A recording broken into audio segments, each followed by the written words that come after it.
One by one हम discuss करते हैं।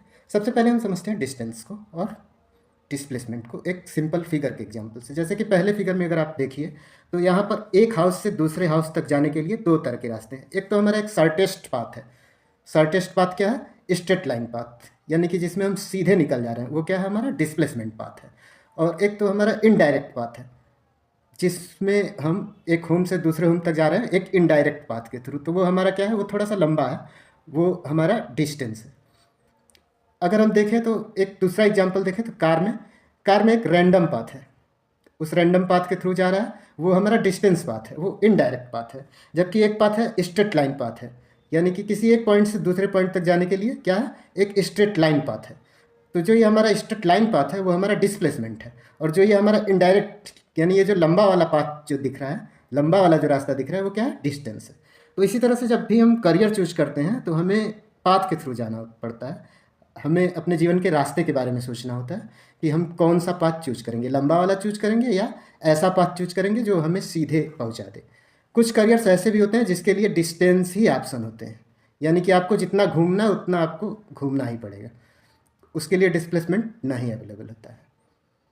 तो आप यहाँ पे देखें कि डिस्टेंस कई सारे आपको मिल सकते हैं, डिस्टेंस पाथ कई सारे, मीन्स किसी एक पॉइंट से दूसरे पॉइंट पे जाने में, या यूँ कह लें कि आपने 10+2 पास किया है तो हर कोई आपको, आई थिंक कि ये ऐसा स्टेज होता है कि जब हर कोई आपको मोटिवेट करता है, हर तीसरा आदमी आपका मोटिवेशनल स्पीकर बन के खड़ा होगा। आपके पड़ोसी होंगे, आपके फ्रेंड्स होंगे, आपके पापा के फ्रेंड्स होंगे, आपके मम्मी की सहेलियाँ होंगी, अगल बगल के नेबर्स होंगे, मतलब हर कोई, हर तीसरा आदमी इस टाइम पे आपको मोटिवेट करता है कि बेटा 10+2 के बाद में ये कर लेना, वो कर लेना।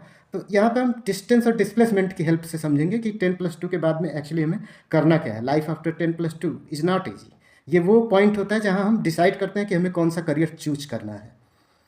तो यहाँ पर देखिए कई सारे डिस्टेंस के कई सारे यहाँ पर रास्ते हैं।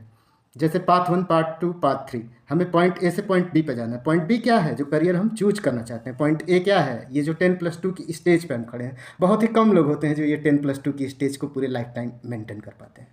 तो डिस्टेंस क्या है? स्केलर क्वांटिटी है, इररिस्पेक्टिव ऑफ डायरेक्शन होता है ये, यानी कि डायरेक्शन से इसका कोई लेना देना नहीं होता है।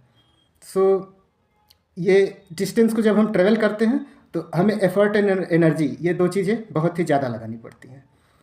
तो जैसे कि कोई भी जर्नी हम कर रहे हैं, अगर हम डिस्टेंस कवर करते हैं तो हमें ज़्यादा घूमना पड़ेगा। डिस्प्लेसमेंट कवर करते हैं तो स्ट्रेट लाइन पाथ है, सीधे हम पहुंच जाएंगे, अपने जो एम है वहाँ पहुंच जाएंगे। सो ये जो डिस्टेंस और डिस्प्लेसमेंट का कंसेप्ट है, इसको अगर हम करियर पे अप्लाई करें, अपने गोल सेटिंग पे अप्लाई करें, तो हम बेनिफिटेड हो सकते हैं। डिस्प्लेसमेंट क्या है? डिस्प्लेसमेंट है shortest path between two points, means straight line path जो हम चूज करते हैं सीधे ए, यानी कि जो ये हमारी 10+2 की स्टेज है, वहाँ से सीधे हमने अपना करियर चूज कर लिया, वो हो गया डिस्प्लेसमेंट। बाद में हम इस पर भी डिस्कस करेंगे कि कौन कौन से करियर ऑप्शंस हैं जो आपके लिए डिस्प्लेसमेंट की तरह से वर्क करेंगे, और ऐसे कौन से करियर ऑप्शंस हैं जो आपके लिए डिस्टेंस की तरह से वर्क करेंगे।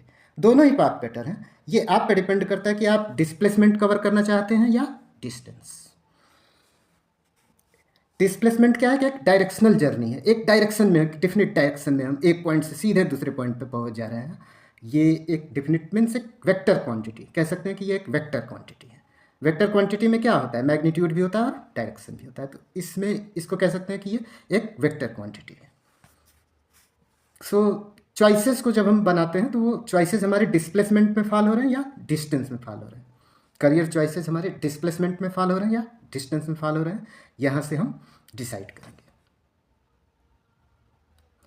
पर्सनल गोल्स को किस तरह से और एस्पिरेशंस, यानी कि जो प्रेरणाएं हमें मिलते हैं, वो कैसे हम डिसाइड करेंगे, ये भी देखेंगे।